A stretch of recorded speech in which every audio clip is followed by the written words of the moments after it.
the eco-tester. Are you ready to see my new invention?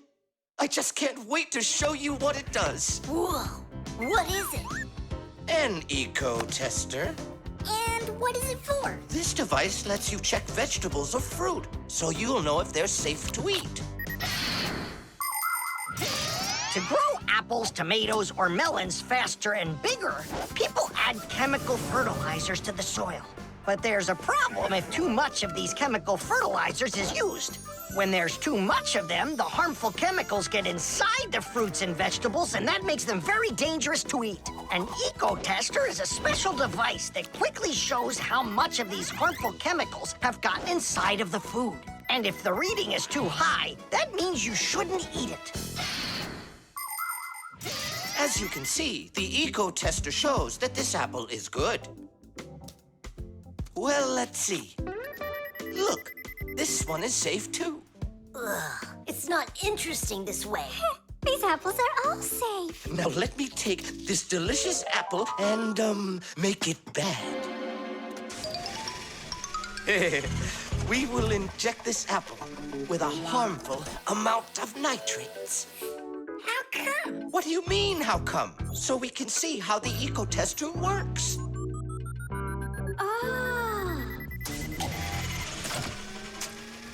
Whoa! Aha! So you see, the eco-tester clearly shows this apple is poisonous and can't be eaten. Is it only for apples or for any kind of fruit? Any fruit or vegetable. I can get a watermelon to show you. Could it really be true that watermelons can have nitrates too? Of course they can have nitrates. Humans often act without any concern for nature. The waste from factories, airplanes, cars, and cities causes tremendous damage to nature. Species of plants and animals disappear. Air, water, and soil become polluted. And many other kinds of ecological problems appear. And humans shouldn't think that ecological problems are just nature's problems. Because when humans harm nature, they are also harming themselves. People breathe in the dirty air, drink polluted water, and eat food grown in soil contaminated with chemicals. If humans don't want to drink milk filled with poisons, and they want to eat ecologically clean fruits and veggies, then they must learn to treat nature as their friend. Hey, why don't we test these apples ourselves? Nolik, help me out.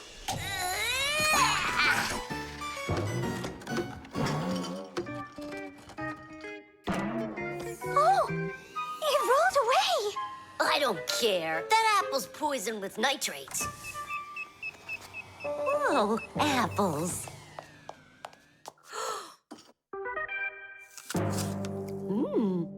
Elisa, don't eat that! Elisa, stop! Please sit down. What? You bit into it? Yes, and what? Oh no, it's poisoned! What? Do you have trouble talking? Oh, yeah. You feel faint? Oh, I'm fainting. Elisa, hang in there. What? There's no poison in that apple she ate. Oh, my assistant. Oh no, I've poisoned her. Oh, Elisa, please. There was no poison in that apple. Oh no, he didn't hear us. What should I do? I know how to make him hear. Hello? It's an emergency. It's a case of poisoning. Not me. I poisoned someone. Yes, with an apple. Fire. Poison. Oh.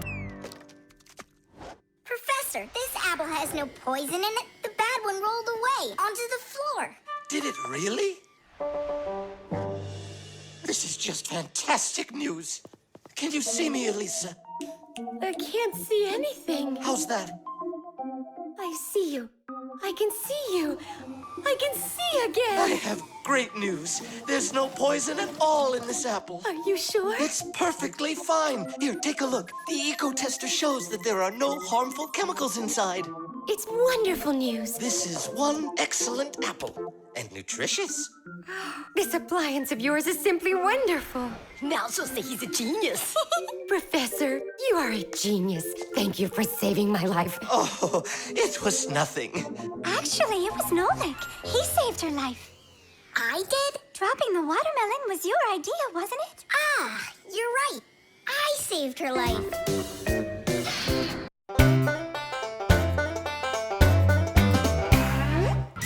In a dangerous situation, a Fixie can choose to turn into a screw. But sometimes it happens all by itself. For example, when a Fixie doesn't have enough energy. When this happens, the Fixie grows weak, gets sluggish, and then goes into hibernation, turning into a screw. This bad luck happens when a Fixie doesn't get charged up from being inside of a device. That's why Fixies always work inside of machines, so they can stay charged up with energy. Sometimes a Fixie that has grown weak and turned into a screw can get lucky. If a human happens to find him and screws him into an appliance, then the Fixie will be able to get energized and come back to life. Then he'll unscrew himself and run away, leaving the human wondering, where did that screw go? I know I screwed it in.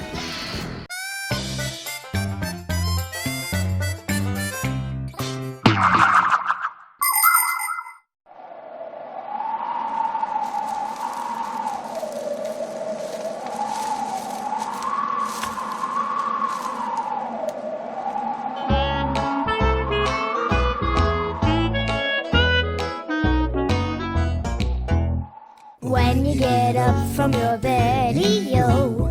When you get up from your bed, breakfast will power you up, yo. When your whole day is ahead, breakfast will power you up, yo. When your whole day is ahead, take down the bowl from the shelf, yo.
So it turns out that a microphone and headphones are built in a very similar way, even though they are used quite differently.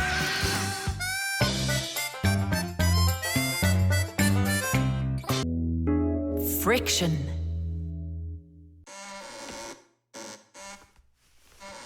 Oh, Thomas, that door of yours squeaks terribly. Yeah, and it's not easy to open either. Well, that's because the hinges are rubbing. That's why your door is not working right. How can I fix it? Just reduce the amount of friction. How? With some oil on the hinges. I can do it for you because I've got a pack-a-mat. All right. Simka Simka, can I help you? Sure you can. Wear the pack-a-mat, all right? Friction is the force that tries to stop something from sliding or rubbing smoothly against something else. Rubbing can make things wear out quickly if there's a lot of friction.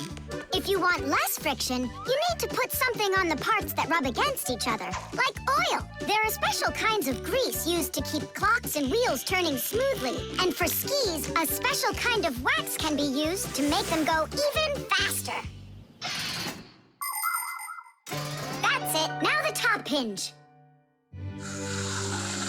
It's all done. Go ahead and check how it's working. It's not squeaking. I told ya. You guys are the best. I gotta go. Go where? I'm gonna go sledding. Maybe you'll take me with you? Sorry, Nolik. You don't have a sled to ride on. I'll see you later. Simka, should I grease the saucer? What for? It'll slide down the hill just the way it is. Ah, okay then. Wait here for me, Nolik. I'll be back real soon with a surprise for you.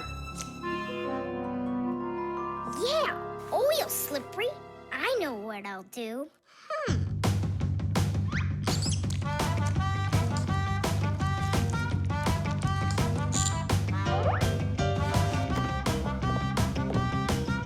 Wow! Talk about no friction!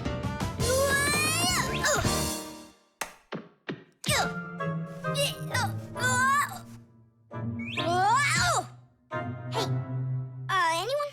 Help! Help! Simka! Nolik, are you all right? Just stay where you are. I'll be right there.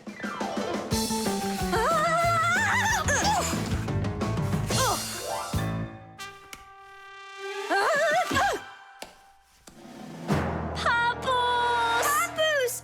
Help us, please! Who called for me? Help is on the way! Hey, what are you up to? Grandpa, stay away from here! You'll fall over. Huh? What did you say? Stay where you are!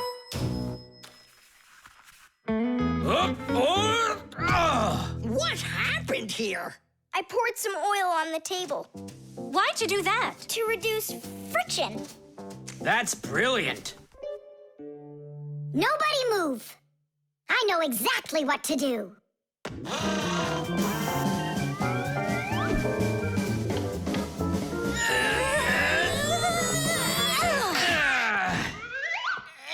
And what was the problem you had with the friction? I want to see all of this oil gone in 5 minutes. Engineers are in a constant battle with the force of friction. They want less friction so that cars will run faster and their parts will wear out less quickly. But just imagine what the world would be like if all of a sudden there was simply no friction at all. Everything would start slipping out of our hands and falling off the table. Knots would untie themselves, and that's not the half of it. Cars wouldn't be able to run without friction either. Wheels would spin around and around in one place, unable to grab onto the road. We wouldn't even be able to walk. Because when we walk, we move forward by pushing off the ground with our feet. And how can we do that without friction? We can't. So now I think you can see why it's not so bad to have a little bit of friction in our lives. Whew! We cleaned it. But it's still so stinky. Nolik, I completely forgot. I promised you a surprise. Look! What is it? I made you your very own saucer for sledding. Oh, that's great! Only, what good is this thing without snow? Nolik, hey! Look what I've got for you. Snow? Yeah. Is it real snow? Really? Yep. Now you've got your very own hill to sled on. This is great! What an awesome surprise! And you don't need oil to make it go quickly.